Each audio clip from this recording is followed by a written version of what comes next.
I'm getting hyped on artist-led projects, and this project is led by one insane artist. I'm talking about Loveless City. Now, the artist for Loveless City is Tennessee Loveless. Now, with 10, he has had an insane career. He's done a whole bunch of sort of installations, a whole bunch of commissioned works.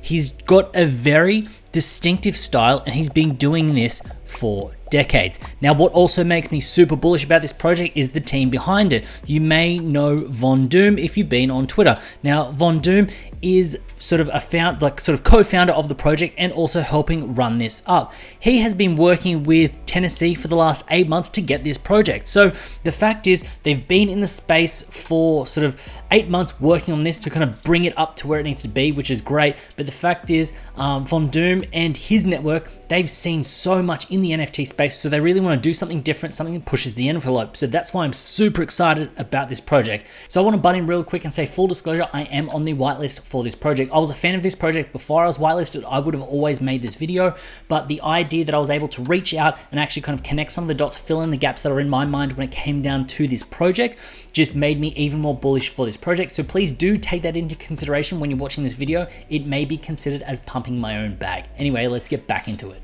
Now, first up, let me break it down for you and what the project actually is. What they're actually doing is it's starting off with a pass. Now, the idea is a Metro pass, 2,222 of these passes. Now, the idea is that the pass will then give you access to a free Genesis collection drop, or like a generative collection, generative PFP.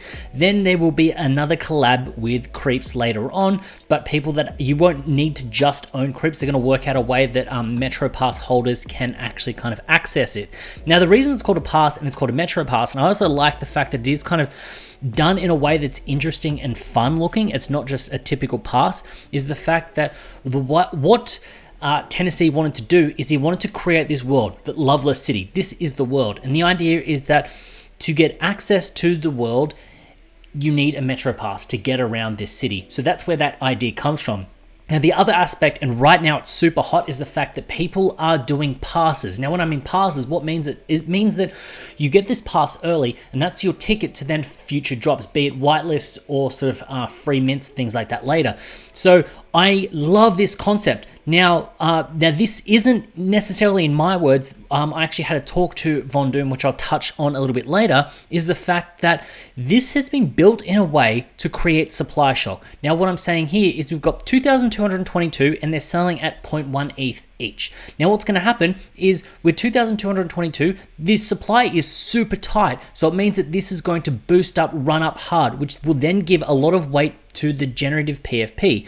Now, this is in my words, what I asked when I was speaking to VonDoom, I'm like, this sounds like you're actually kind of making it so flippers are going to regret it. So you're going to want to hold and just be across every single project. And he kind of said, yeah, that's what they're looking at doing. What is crazy is that you've got someone like Tennessee who's done so much creative and crazy work in the past. He's got such a huge catalog to draw on, such a huge talent to draw on, that they've actually got multiple drops already ready and they're kind of just finalizing them now. So it's not like you're just buying one PFP or you're buying one pass. What's happening is you're getting this pass, they've already got the next few drops lined up ready to go, and then once the Metro Pass kicks off, they'll show you what the generative PFP is going to be. Once the generative PFP kicks off, there's going to be the next one, and the next one, and the next one. They're already lining this up to ensure that the momentum stays there and it actually sort of bangs and it hits hard, which is what you want to see in the space.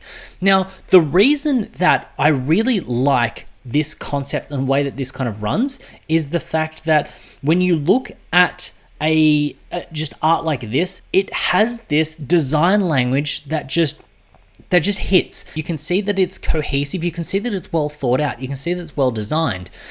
And when we get to the stats, sort of 13,500 followers on Twitter, that might not seem like much, but with a supply of 2,222, that's going to be very, very hard. So the reason that I wanted to speak to VonDoom is the fact that when I saw Loveless City on Twitter, I was like, I saw the banner, I saw the profile picture, I'm like, I need to follow this. It hit me. I'm like, yeah, this is great.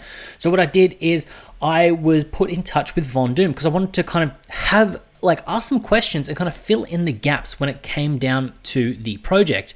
And we chatted for about 45 minutes. And the good thing is, it wasn't like I was asking him some questions and he was just trying to sort of flog the project.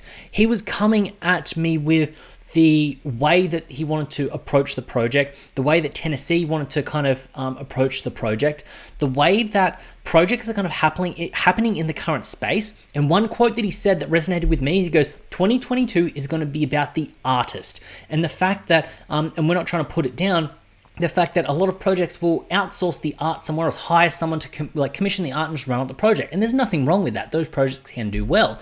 But when an artist-led project is actually put in the front and center, all the assets around it, the banners, the profile pictures, the design language, the websites, everything comes together in a very cohesive manner.